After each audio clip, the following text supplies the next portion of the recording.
कई लोग सोचते हैं कि सब कुछ उल्का पिंड से शुरू हुआ, पर असल में हिमयुग इससे बहुत बाद की कहानी है। वो पत्थर जिसने डायनासोरों को मारा इंसानों के आने से लाखों साल पहले गिरा था। और हिमयुग तो हमारे बारे में है।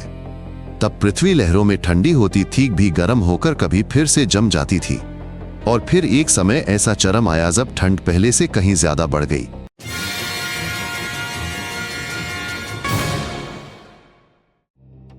पृथ्वी सीधी नहीं घूमती, इसका झुकाव थोड़ा बदलता है।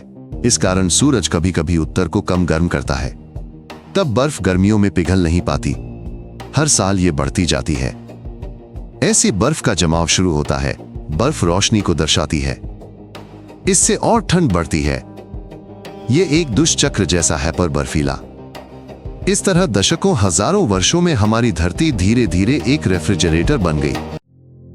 ठंड का चरम लगभग 20,000 साल पहले आया था। सर्दियां लंबी थीं, गर्मियां छोटी और ठंडी थीं। महासागरों में पानी कम हो गया था। यह बर्फ की चादरों में फंस गया था। समुद्र 100 मीटर नीचे चला गया था। विशालकाय बर्फ ने कनाडा, उत्तरी यूरोप और रूस को ढक लिया था।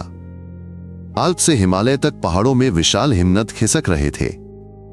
वे भविष्य की घाटियां और झीलें बना रहे थे। कल्पना कीजिए, पूरा उत्तरी यूरोप किलोमीटरों बर्फ के नीचे था। ब्रिटेन महाद्वीप से जुड़ा हुआ था। स्कैंडिनेविया, उत्तरी जर्मनी, पोलैंड सब वीरान बर्फीले मैदान थे। उत्तरी अमेरिका में भी यही था। जहां बर्फ नहीं पहुंची वहां भीषण ठंड और परमाफ्रॉस्ट था। जहां बर्फ पीछे हटी वहां पहाड़ियां, झीलें और विशालकाय पत्थर मिले। बर्फ उन्हें सैकड़ों किलोमीटर दूर से खींच लाई थी। पूरी पृथ्वी जमी नहीं थी। उष्णकटिबंध में गर्मी थी, पर सूखा था। सहारा रेगिस्तान बन रहा था। दक्षिण पूर्व एशिया और ऑस्ट्रेलिया में नई जमीन निकली। समुद्र का जलस्तर घट गया था। जहां अब पानी है वहां तब जमीन थी। लोग और जानवर पैदल एक द्वीप से दूसरे पर जा सकते थे। वो जमीन अब नहीं है। वहां का मौसम भी मनमौजी था। कभी बारिश होती, कभी सूखा पड़ता। ये सब सदियों तक बदलता रहा। जब सागर उथला हुआ तो सतह पर बहुत सारी नई भूमि उभरी। उदाहरण के लिए साइबेरिया और अलास्का के बीच बेरिंगिया नामक विशाल मैदान बना। वहां मैमथ चरते थे और उनके पीछे शिकारी चलते थे। लोग पैदल एशिया से अमेरिका जा सकते थे।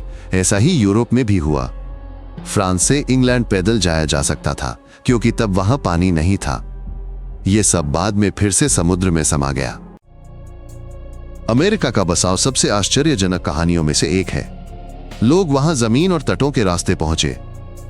उन्होंने शिकार किया, मछली पकड़ी और वहां गए जहां कुछ खाने लायक था। धीरे धीरे वे महाद्वीप के दक्षिणी छोर तक पहुंचे।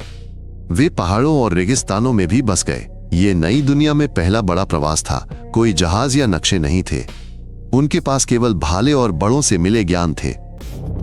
उस समय पृथ्वी पर असली विशालकाय जीव रहते थे। बड़े मैमथ, कृपाण, दांत बिल्लियां और कार जैसे बड़े स्लॉथ थे। ऑस्ट्रेलिया में घर जितने ऊंचे कंगारू थे।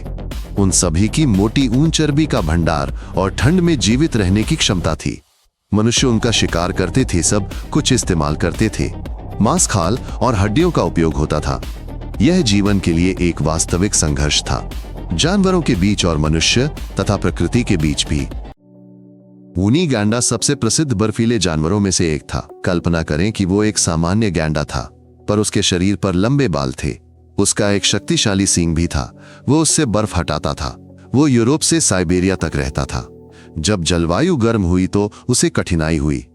घास की जगह झाड़ियां और पेड़ उगाए। इसमें शिकार को भी जोड़े। ये प्रजाति विलुप्त होने लगी। ऐसे कई जानवर थे। सभी की समस्याएं एक जैसी थीं। लोग असहाय नहीं थे। वे फर से कपड़े सिलते थे, आश्रय बनाते थे, आग जलाते थे। हड्डियों से सुइयां बनती थीं, चकमक से चाकू नोक बनते थे। वे मिलकर शिकार करते थे, जाल बनाते थे, जानवरों की आदतें जानते थे, एक जगह रहते थे या घूमते थे। सब कुछ मौसम और भोजन पर निर्भर था। ज्ञान बांटना महत्वपूर्ण था। कैसे शिकार करें, भोजन कहां खोजें, यह बताना जरूरी था। यह शक्ति या हथियार से अधिक महत्वपूर्ण हो गया। ऐसी कठिन परिस्थितियों में भी लोग चित्र बनाते थे। गुफाओं में असली गैलरी मिलती हैं। बाइसन घोड़े, हिरण और हाथों के निशान थे।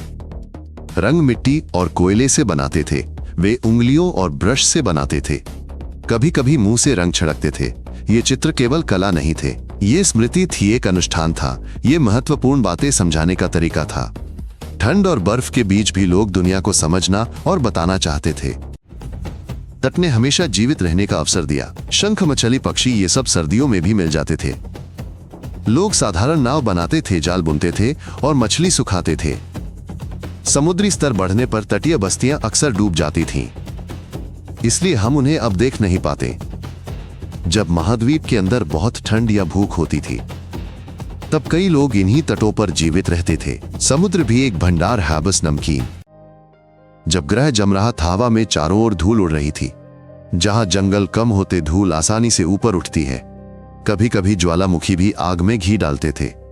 वे राख उगलते थे और सूरज कई महीनों तक ढका रहता था। ग्रीनलैंड में वैज्ञानिक बर्फ की परतें पाते हैं। ये दर्शाती हैं कि चीजें कितनी तेजी से बदलीं सिर्फ दशकों में। ये सिर्फ ठंड का युग नहीं था, बल्कि अचानक और बहुत तेज बदलावों का समय भी था। जब बर्फ बहुत होती है तो समुद्र भी बदल जाता है। पानी ठंडा खारा हो जाता है, धाराएं बदल जाती हैं। कुछ क्षेत्र जमने लगते हैं, हिमखंड ध्रुवों से दूर चले जाते हैं। तूफान तेज होते, हवाएं अलग होती हैं। ये सब बारिश और दुनिया भर के मौसम पर असर डालता है। इसलिए हिमयुग केवल जमीन पर बर्फ के बारे में नहीं है, ये उन समुद्रों के बारे में भी है जो पूरी तरह बदल जाते हैं। जब तापमान थोड़ा बढ़ता है तो बर्फ पिघलने लगती है, पर यह धीरे नहीं बल्कि कभी कभी आपदाओं के साथ होता है। बर्फ से घिरी झीलें टूट जाती हैं और सब कुछ बहा ले जाती हैं। नदियां अपना रास्ता बदलती हैं, विशाल घाटियां बनती हैं। सागर का स्तर झटके से बढ़ता है, स्थिति में कई मीटर ऊपर। किनारे पानी में डूब जाते हैं, इंसानी बस्तियां गायब होती हैं। सब कुछ नए सिरे से नए स्थानों पर शुरू करना पड़ता है। गर्मी लौट आई थी ऐसा लग रहा था, पर अचानक पृथ्वी फिर ठंडी पड़ गई। ये घटना लगभग 12,000 साल पहले हुई थी। इसका मुख्य कारण था ताजे पानी से समुद्री धाराओं में गड़बड़ी। ठंड लगभग पहले के समान ही अचानक लौट आई। जीवन और प्रकृति फिर से सिमट गई। पेड़ पौधे विलुप्त हुए, जीव जंतु प्रवास कर गए और मनुष्यों को फिर से ढलना पड़ा। पर फिर भी अंततः एक स्थायी स्थिरता आई और इसी दौर से हमारी आधुनिक सभ्यता का इतिहास शुरू होता है। जब मौसम गर्म हुआ तो बड़े जानवरों के लिए दिक्कतें शुरू हो गईं। खुले घास के मैदानों की जगह जंगल फैल गए। लोगों के लिए शिकार करना आसान हो गया और शिकार कम होने लगा। धीरे धीरे कई प्रजातियां लुप्त हो गईं। यह एक दिन में या एक ही समय में नहीं हुआ, बल्कि टुकड़ों टुकड़ों में अलग अलग कारणों से। कुछ गर्मी सहन नहीं कर पाए, कुछ इंसान, कुछ भोजन में बदलाव। आखिर में पूरी दुनिया से केवल जमीन में हड्डियां ही बचीं। जब बर्फ पिघली, दुनिया बहुत बदल गई।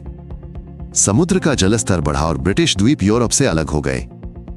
बेरिंगिया का भूमि पुल भी पानी में समा गया। हमें अपने जाने पहचाने तट मिले और जंगल तेजी से उगने लगे। इंसानों ने अनाज बोना, जानवर पालना और गांव बसाना सीखा। अब उन्हें मैमथों के पीछे भटकने की जरूरत नहीं रही। मानव सभ्यता का एक नया युग शुरू हुआ हमारा। लेकिन बर्फ के निशान आज भी बाकी हैं। सोचिए, अगर हम तब होते, हमारे शहर कई किलोमीटर मोटी बर्फ के नीचे दबे होते। अगर आपको ये जानकारी दिलचस्प लगी तो सब्सक्राइब करें। नए वीडियो से वंचित न रहें। हमेशा संक्षिप्त और सटीक जानकारी ही देते हैं।